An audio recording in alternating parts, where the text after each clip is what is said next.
नमस्कार। शंभवी चैनल में आपका स्वागत है।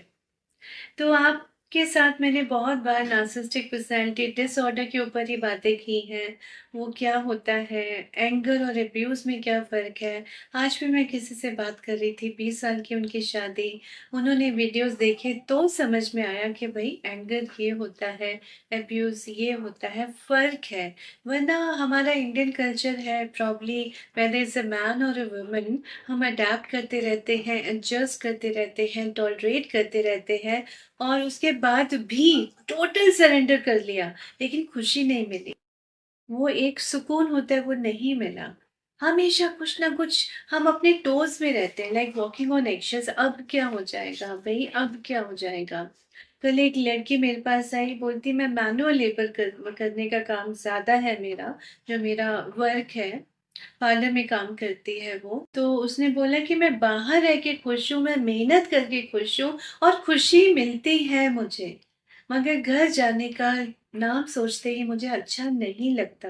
4-5 साल शादी को हुए उसकी और वो घर जाती है तो वहाँ पर हस्बैंड उसका कुछ ना कुछ ऐसा-ऐसा माहौल क्रिएट करके रखता है कि वो बोलती है खौफनाक लगता है। अच्छा नहीं लगता, अजीब लगता है, घबराहट होती है, बेचैनी होती है। और बोलती मैं सारा काम करती हूँ घर का, बाहर का भी काम करती हूँ, वो तो एक गिलास नहीं उठाता। और मेरे मदर बोलते हैं ये तो आदमी ऐसे करते ही है, तो इसको अकल आ जाएगी, बच्चा हो जाएगा तो इसको शायद थोड़ा अपना ज़िम्मेदारी का एहसास हो। बच्चा हो जाएगा तो ज़िम्मेदारी का एहसास हो जाए, ये कहाँ का लॉजिक है? बच्चा हो जाएगा तो उसकी लड़की की ज़िम्मेदारी और बढ़ गई ना, बच्चे के कितने छोटे-बड़े काम होते हैं। हम बोलते हैं बच्चा आता है खुशियाँ लेके आता है, लेकिन बच्चा छोटा बच्चा उसके काम भी होते हैं। और अगर नार्सिसिस्टिक अब्यूज़्ड व्यक्ति के साथ हम रहें जो अब्यूज़ कर रहा है हमें बार-बार, बार-बार, तो वो एक्सपेक्ट करेगा कि बच्चे को भी आप देखो, उसका रोना, खाना, नहलाना, उसको सुलाना, उसकी वो जो बार-बार बच्चे के साथ उसको पैम्पर करना, या वो बच्चे को तो नहीं पता वो कभी भी रो लेगा, कभी भी अटेंशन सीकिंग है, कभी उसका पेट खराब है, कभी खांसी हो रही है, छोटी-छोटी चीज़ें उसकी बॉटल साफ करनी है, उसके क्लोथ्स को आपने टाइमली वॉश करते रहना ताकि हाइजीन का ख्याल रहे। ये तो छोटी-छोटी चीज़ें हैं।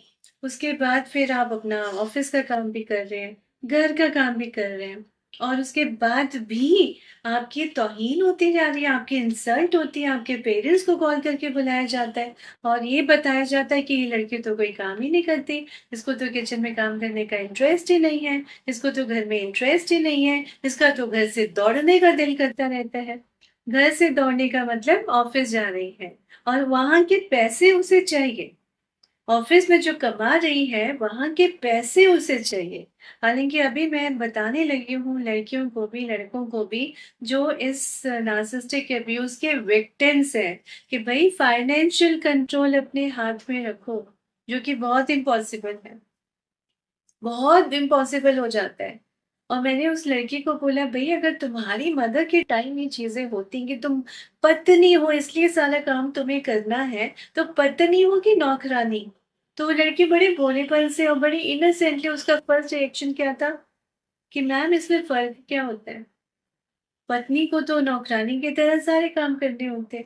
मैंने कहा तुम आज के ज़माने की लड़की, इतना कमा रही हो, इतना तुम इंडिपेंडेंट हो, इतना लोगों के साथ आप डील करते हो, उनके साथ आप बातें करते हो, इंटरैक्ट करते हो, प्रोफ़ेशनली आपको इज़्ज़त मिल रही है आपके ऑफ़िस में, तो आपको अभी इतना भी समझ नहीं आया कि पत्नी और नौकरानी में क्या डिफ़रेंस है?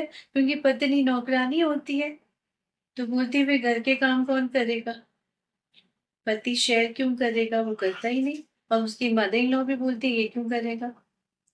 तो अगर आज के ज़माने में भी ये सब हो रहा है, आज के संदर्भ में, मैं ये नहीं बोल रही 30 साल पहले, 40 साल पहले, मैंने कहा तुम अपनी मम्मी के ज़माने की बातें कर रही हो और मैं तो उम्र में तुम्हारी मम्मी से भी बड़ी हूँ।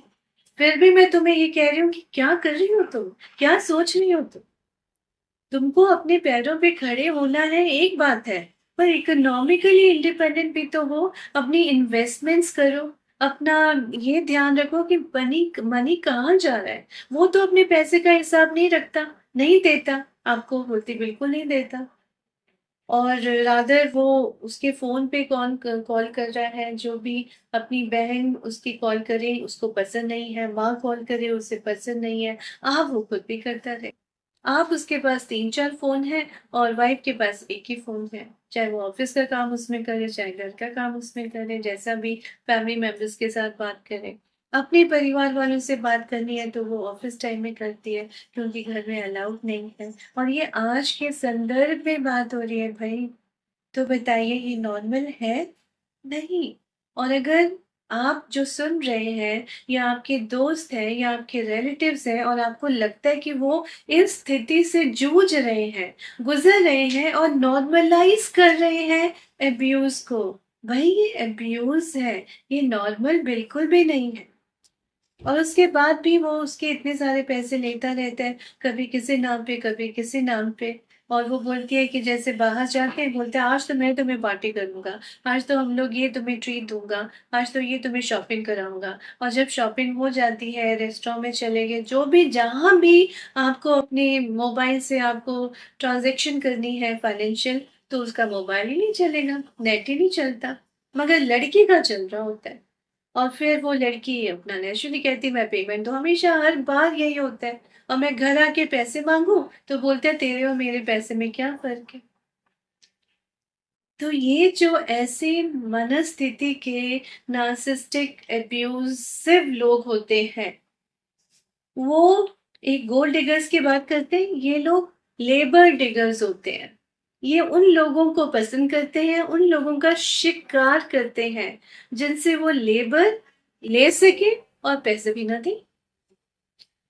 आप बताइए, इतना कुछ आप करती हैं, इतना कुछ आप परिवार को देख रही हैं, उनकी फैमिली को देख रहे हैं, अपना काम कर रहे हैं और आपको कुछ उसका एप्रिसिएशन तो क्या मिला? इंसल्ट होती रहती है और उसको भी हम नॉर्मलाइज़ करते हैं कि इंसल्ट ही हुई ना, मारा तो नहीं, गाली तो नहीं दी। लेकिन गाली तक की नौबत आ गई और वो ऐसे-ऐसे शब्द कि तुम बाहर निकल के देखो तुम्हारा जीना मुश्किल कर दूँगा। तुम्हारे माँ-बाप को जेल भिजवा दूँगा। तेरा भाई का क्या औकात है, तेरा भाई ये करता है, तेरी माँ ये करती है, भाषा भी ये, तेरा बाप ऐसा है। ये नॉर्मल है? अगर आप एजुकेटेड हैं, अगर आप काम कर रही हैं, अगर आप घर में टोटली जिसको ये कहती हैं नौकरानी की तरह सारा काम कर रही हैं, उसके बाद ये सुनने को मिले और ये आप एक्सेप्ट भी करें। मैं बहुत बार लोगों को बोलती हूँ, हालाँकि ये क्रूड और रूड बातें हैं, मगर कभी-कभी मेंटल जोल्ट देने के लिए हमें कहना पड़ता है।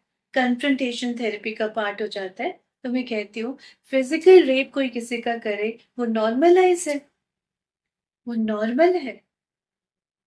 आप उसके बाद आप उसको किसी ने किसी का रेप किया है, उसके बाद उसको क्या चाय-नाश्ता देंगे? उसके पैर दबाएँगे? उसको घर में आप रखेंगे? उससे प्यार भरी बातें करेंगे? तो जो नार्सिसिस्टिक अब्यूसिव व्यक्ति होता है, वो आपका इमोशनल रेप हर बार करता है।